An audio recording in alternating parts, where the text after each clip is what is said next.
বন্ধুরা, আজ আমি যে মুভিটি সম্পর্কে আলোচনা করব সেটি এন্টারটেনমেন্টে পরিপূর্ণ।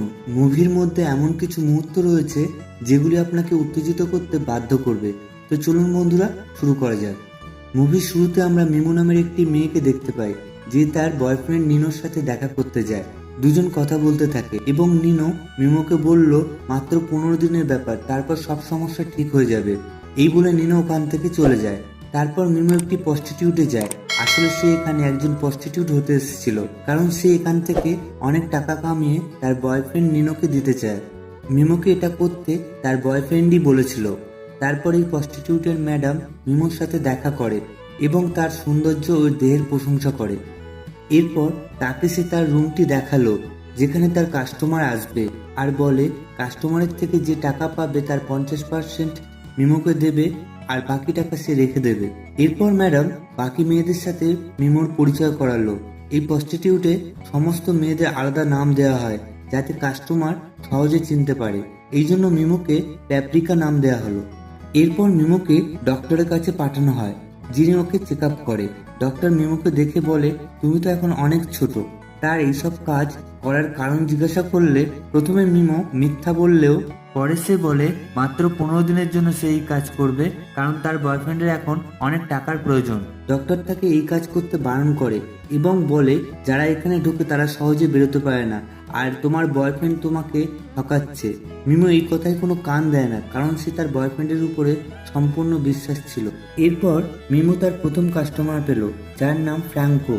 তারপর সে আবার ফ্র্যাঙ্কোর সাথে ইন্টিমেট হয়। মিমো ফ্র্যাঙ্কোর সাথে অদ্ভুত আচরণ করলে ম্যাডাম তাকে বকাবকি করে। ফ্র্যাঙ্কো মিমোকে প্রথম থেকেই পছন্দ করে ফেলেছিল। এরপর থেকে মিমো প্রতিদিন অনেক কাস্টমারের সাথে ইন্টিমেট হতে লাগলো এবং অনেক টাকা কামাতে লাগলো। একদিন রাতে মিমো জানতে পারে এখানকার মেয়েরা নিজেদের মধ্যে ইন্টিমেট হয়। মিমো একটি বন্ধু তাকে বলল তাদের ম্যাডামও ইন্টিমেট হতে পছন্দ করে। মিমোর এই জিনিসটি অদ্ভুত লাগলেও তবুও সে তার বান্ধবীর সাথে ইন্টিমেট হতে লাগলো। পরের দিন ম্যাডাম মিমোকে নিজের রুমে ডাকে এবং সেও মিমোর সাথে ইন্টিমেট হলো। কিছুদিন পর ফ্র্যাঙ্কো আবার আসে এবং এসে সে মিমোকে বলে সে মিমোকে বিয়ে করতে চায় এবং ডিনারের জন্যও বলে। এই কথায় মিমো বলে যে তার প্রথম থেকেই একটি বয়ফ্রেন্ড আছে আর কাল সে তার বয়ফ্রেন্ডের সাথেই ডিনার করতে চায়। কিন্তু পরের দিন মিমো জানতে পারে তার বয়ফ্রেন্ড বিজনেস মিটিং এর জন্য বাইরে গিয়েছে, এই জন্য সে তার সাথে দেখা করতে পারবে না। মিমো ফ্র্যাঙ্কোর সাথে ডিনারে যায়। এই জায়গায় সে নিনোকে দেখতে পায়, যে অন্য একটি মেয়ের সাথে ডিনার করতে এসেছিল। তারপর মিমো নিনোর কাছে যায় এবং সেখানে গিয়ে সে জানতে পারে নিনো গত 3 বছর ধরে তাকে চিট করছে। তারপর সে পুরোপুরি ভেঙে যায় এবং কান্না করতে থাকে। এই দেখে ফ্র্যাঙ্কো তাকে মানায় এবং ওই রাতে দুজন আবার ইন্টিমেট হতে লাগলো। পরের দিন সকালে ফ্র্যাঙ্কো আবার মিমোকে বিয়ের প্রস্তাব দিলে মিমো বলে সে আর কোনো পুরুষের ভরসা করতে পারছে না, তার মন ভেঙে গেছে। সে পুনরায় আবার ওই কাজ করতে থাকবে, এর জন্য প্রচুর টাকা কামাবে এবং একটি সুস্থ জীবনযাপন করবে। পরের দিন সকালে মিমোর বয়ফ্রেন্ড দেখা করে এবং তাকে হুমকি দেয় মিমোর অর্ধেক টাকা নিনোকে দিতে হবে, কারণ সে তাকে এখানে পাঠিয়েছিল। মিমো এই কথা ম্যাডামকে জানায় এবং ম্যাডাম বলে সে নিনোকে সামনে নেবে। কিছুদিন পরে এখানে রূপো নামের একটি ছেলে আসে, যে ফুরফুরা নামের একটি মেয়ের বুকার ছিল। ফুরফুরা রূপোকে তার কমিশনের টাকা না দিলে তাকে বাজেভাবে মেরে যায়। এই দেখে মিমো ভয় পেয়ে যায় যে নিনো তাকে এই একই অবস্থা না করে দেয়। এই জন্য সে কোনো ক্লাবে কাজ করার জন্য অন্য শহরে চলে যায়। যাবার সময় ট্রেনে রূপো মিমোকে চিনতে পারে এবং সে তার সঙ্গে জোর জবরদস্তি ইন্টিমেট হয় এবং সে তাকে তার বাড়ি নিয়ে যায়। পরের দিন সকালে রূপো মিমোকে বলে তাকে প্রস্টিটিউটের কাজই করা উচিত আর সে তার জন্য অনেক ধনী কাস্টমার নিয়ে আসবে এবং দুজন মিলে অনেক টাকা কামাবে। কিন্তু মিমো তার অফারে না করে দেয়, কারণ সে শুধু ক্লাবে কাজ করতে চায়। এই জন্য সে ক্লাবে কাজের সন্ধানে গেলে সবাই তাকে না করে দেয়, কারণ রূপো আগে থেকেই সবাইকে ফোন করে বারণ করে দিয়েছিল। কাজ না পেয়ে মিমো রূপোর অফার অ্যাকসেপ্ট করে নেয় এবং রূপো মিমোকে কাজের জন্য অন্য জায়গায় পাঠিয়ে দেয়। কিছুদিন পর মিমোর কাছে একজন কাস্টমার আসে, যে মিমোর কাকা ছিল। মিমোর কাকা মিমোকে ব্ল্যাকমেল করে যে তার এই সমস্ত কাজ তার প্যারেন্টসকে বলে দেবে। মিমো তাকে বলে কিছুদিন পর সে এই সমস্ত কাজ ছেড়ে দেবে, তিনি যেন তার প্যারেন্টসকে কিছু না বলে। এরপর মিমোর কাকা তাকে কিস করে এবং বলে তার নজর মিমোর উপরে অনেকদিন ধরেই ছিল এবং সে মিমোর সাথে জোর জবরদস্তি ইন্টিমেট হয়। তারপর থেকে সে রোজ ফ্রিতে ইন্টিমেট হতে লাগলো। মিমো এই কথা রোকোকে বলে, কারণ এই জন্য ওদের টাকাও কম পাচ্ছিল। এরপর রোকো মিমোর কাকাকে মারার হুমকি দিলে তার কাকা ওখান থেকে ভয়ে পালায়। অন্যদিকে ফ্রাঙ্কো মিমোর জন্য লেটার পাঠায়, ফলে মিমো ফ্রাঙ্কোকে লাইক করতে থাকে। একদিন হঠাৎ মিমোর বান্ধবী কিছু ইনফেকশনের কারণে মারা যায়।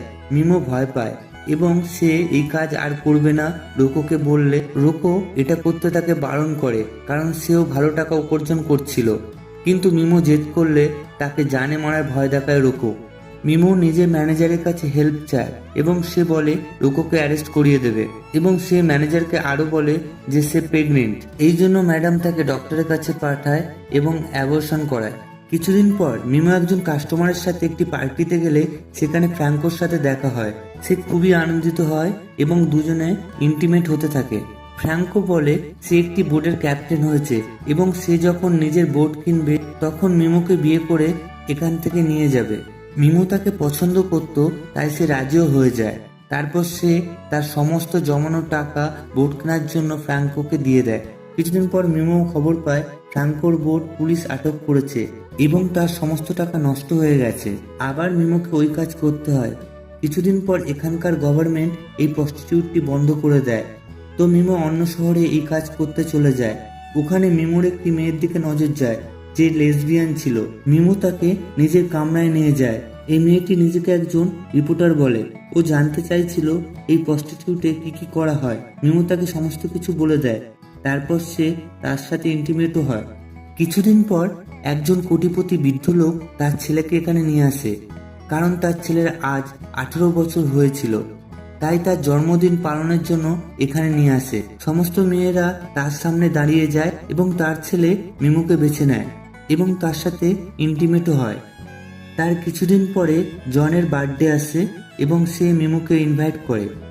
সেখানে সেও মিমোর সাথে ইন্টিমেট হয় এবং বলে 3 বছর পর এই প্রথম কোনো মেয়ের সাথে সে ইন্টিমেট হচ্ছে। মিমোর রূপে সে মুগ্ধ হয়ে গিয়েছিল, তাই সে তাকে বিয়ের প্রস্তাব দেয়। জন অনেক ধনী এবং খ্যাতিমান মানুষ ছিলেন, তাই মিমো রাজি হয়ে যায়। জনের ছেলে মিমোকে বলে সে খুবই খুশি, কারণ সে এত সুন্দরী স্টেপ মাদার পেয়েছে এবং তাকে টাচ করে। এটাতে মিমো রেগে যায় এবং তাকে চড় মারে। কিছু সময় পর মিমো কিছু লেটার দেখে যেগুলিতে সবাই তাকে বিয়ের জন্য শুভেচ্ছা জানায়। এর মধ্যে একটি লেটার ফ্র্যাঙ্কোরও ছিল। এখান থেকেই জানতে পারি মিমো এখনো ফ্র্যাঙ্কোকে ভালোবাসে। বিয়ের কিছু সময় পর জন মারা যায় এবং জনের অর্ধেক সম্পত্তি মিমো পেয়ে যায়। তার কিছুদিন পর মিমো ফ্র্যাঙ্কোকে বিয়ে করে নেয় এবং সে তাকে একটি বড় বোট গিফট করে। এটির ক্যাপ্টেনও ফ্র্যাঙ্কোকে বানায়। এখানে মিমো টাকা ও ভালোবাসা দুটোই পেয়ে যায় এবং মুভিটি এখানে শেষ হয়ে যায়। তো বন্ধুরা, ভিডিওটি ভালো লাগলে অবশ্যই লাইক করুন আর এরকম রোমান্টিক ভিডিও পেতে আমাদের চ্যানেলটি সাবস্ক্রাইব করুন।